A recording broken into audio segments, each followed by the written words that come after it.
고래들은 지능이 높아 새끼를 버리지 않으면 자기도 죽는다는 걸 알았을 거야. 그래도 끝까지 버리지 않아. 만약 내가 고래였다면 엄마도 날 안 버렸을까? 드라마 이상한 변호사 우영우에서 고래는 지능이 높고 모성애가 강하다고 합니다. 엄마가 그리운 우영우는 엄마를 기다리는 한 마리 아기 고래 같습니다. 그리고 상상 속에서 고래와 함께할 때 떠오르는 번뜩이는 지혜로 문제를 해결해 나갑니다. 깊은 바닷속을 헤엄치는 고래는 우리에게 낯섭니다. 그래서 문학 작품 속에서 공포의 대상으로 표현되기도 합니다. 지구상의 가장 커다란 포유류인 고래의 지능은 어느 동물 못지않게 높다고 하지요. 우영우에게는 고래가 엄마처럼 친구처럼 느껴집니다. 오늘 함께할 이야기에도 다정하고 사랑 넘치는 고래가 등장합니다. 뉴욕에 살던 한 남자는 인생의 회의를 느끼고 외딴 섬으로 떠납니다. 그 섬의 추장은 고래를 소개해 주겠다고 합니다. 그냥 고래를 기다리기만 하면 된다고 하지요. 그는 고래와 만난 후 어떻게 되었을까요? 이상한 변호사 우영우와 어머니 고래를 통해 고래의 존재 이유를 생각해보게 되었습니다. 지구를 건강하게 돌보고 생명체들을 따뜻하게 감싸는 엄마 같은 모습을요. 다정한 엄마 고래 하나 가슴에 품고 살면 외롭지도 두렵지도 않을 것 같습니다. 이제 그럼 어머니 고래의 책장을 펼쳐보겠습니다. 구독과 좋아요, 알림 설정은 저에게 큰 힘이 됩니다.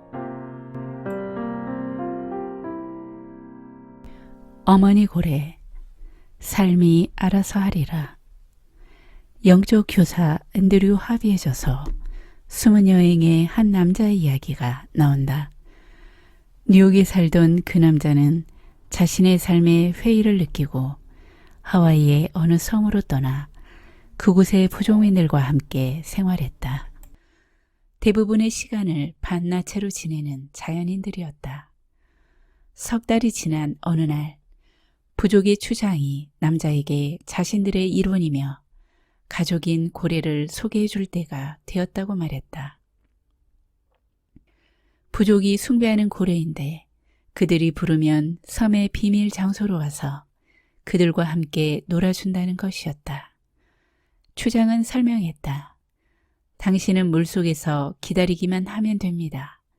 고래가 당신의 존재를 감지하고 당신에게로 올 테니까요.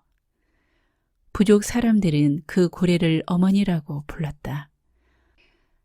학식 있는 그 남자는 추장이 약간 제정신이 아니라고 생각했으며 자신까지 이상해지기 전에 그곳을 떠나야겠다고 생각했다. 하지만 추장을 좋아했기에 상처 주기 싫어 일단 그 비밀 장소까지 동행하기로 결정했다.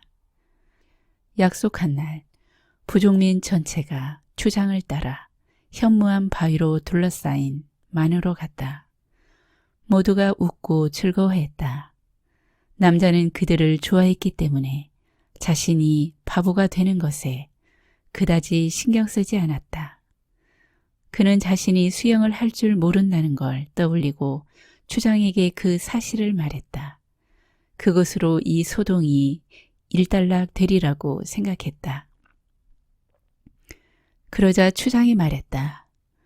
걱정할 필요 없어요. 내가 일러주는 바위를 붙잡고 있으면 됩니다. 나머지는 어머니가 알아서 할 테니까요. 남자는 하는 수 없이 추장이 시키는 대로 바위 있는 곳으로 가서 옷을 벗고 떨리는 몸을 물속에 담갔다. 그러자 부족 사람들이 뒤에서 일제히 노래를 부르기 시작했다. 그 순간 그의 삶에서 가장 놀라운 일이 일어났다. 다른 사람이 이야기했다면 전혀 믿지 않았을 일이. 500m쯤 떨어진 곳에서 그때까지 본 것 중에 가장 큰 검은 고래가 수면 위로 떠올랐다. 반짝이는 흑당 같은 등이 태양 아래 모습을 드러냈다. 그 순간 그가 그때까지 현실이라고 믿었던 세계가 뒤집혔다. 그는 겁에 질렸으며 자신이 수영을 할 줄 모른다는 사실이 떠올라 작은 바위를 꼭 움켜잡았다. 하지만 남자는 느꼈다. 고래가 그의 공포를 느끼고 그에게 따뜻한 치유의 파도를, 순수한 기운을 보내주고 있다는 것을. 그것을 달리 표현할 길이 없었다. 어떤 언어로도 설명할 길이 없었다. 분명 고래는 그의 두려움을 느꼈으며 그가 헤엄칠 줄 모른다는 걸 알았고, 그래서 사랑이라고밖에 부를 수 없는 파도를 연거푸 그에게 밀어보내고 있었다. 고요하고 강하며 인간 차원의 것이 아닌 거대한 사랑의 에너지였다. 그가 할 일은 그 에너지를 받아들이고 모든 일이 잘 될 것이라고 믿는 일이었다. 이윽고 고래가 움직이기 시작했다. 잠시 후에야 남자는 고래의 행동을 이해할 수 있었다. 고래는 그가 파도를 뒤집어 쓰거나 물에 빠지지 않도록 아주 천천히 수평으로 움직이면서 한 번에 몇 미터씩만 다가왔다. 마침내 고래가 남자의 바로 옆까지 왔다. 남자는 너무도 압도되어 어떻게 해야 할지 몰랐다. 그러자 추장이 바위 위로 와서 남자의 머리를 어루만지며 말했다. 어머니를 만져요. 어서요. 당신의 어머니를 만져보고 싶지 않아요? 남자는 떨리는 손을 뻗어 고래의 매끄럽고 까만 피부를 만졌다. 고래는 몸을 뒤집어서 배도 만질 수 있게 했다. 그가 마치 자신의 사랑스러운 아이인 것처럼. 그런 다음 고래는 물속으로 소리 없이 사라졌다. 고래가 너무도 조용히 떠나가기 때문에 단지 시간 속에서만 헤어진 느낌이 들었다. 그가 고래를 만나고 고래가 그에게 마음을 연 그 차원에서는 시간도 없었고 헤어짐도 없었다. 그 차원에서 그들은 영원히 하나였다. 남자는 이제 두렵지 않았다. 경이로움이 두려움을 압도했다. 고래의 배가 손가락에 스치는 순간 지구의 사랑을 느꼈다. 그는 바위를 붙잡고 있던 손을 놓고 물속으로 헤엄쳐 들어갔다. 그리고 자신이 물에 떠 있을 수 있음을 알고 다시금 벅찬 전율과 환희를 느꼈다. 그는 어머니 고래를 다시는 만날 수 없었지만 자신이 언제나 사랑의 에너지에 둘러싸여 있음을 분명히 느낄 수 있었다. 그 후 그의 세계관이 달라졌다.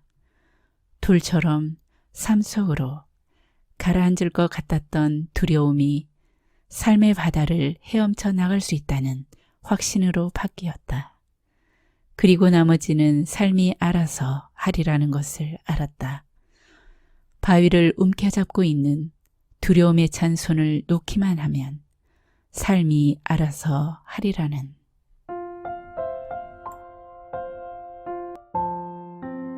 여러분, 고래 이야기 재밌게 들으셨나요? 오늘은 루시아 시인의 에세이 새는 날아가면서 뒤돌아보지 않는다 중에서 어머니 고래와 함께 했습니다. 우리는 우리에게 다가오는 것들을 두려워합니다. 잘 모르니까요. 하지만 가만히 기다리고 기분 좋게 받아들이면 즐거운 일이 가득할 것 같습니다. 우리를 기쁘게 하는 행운도, 우리를 성장시키는 불행도 두려워하지 말고 맞이하면 삶이 알아서 해줄 것입니다. 미래라는 커다란 고래가 다가오거든 환대하십시오. 여러분을 따뜻하게 사랑스럽게 안아줄 것입니다.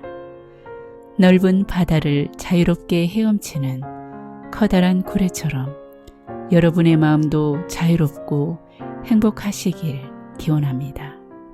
오늘도 라라와 함께 해주셔서 감사합니다.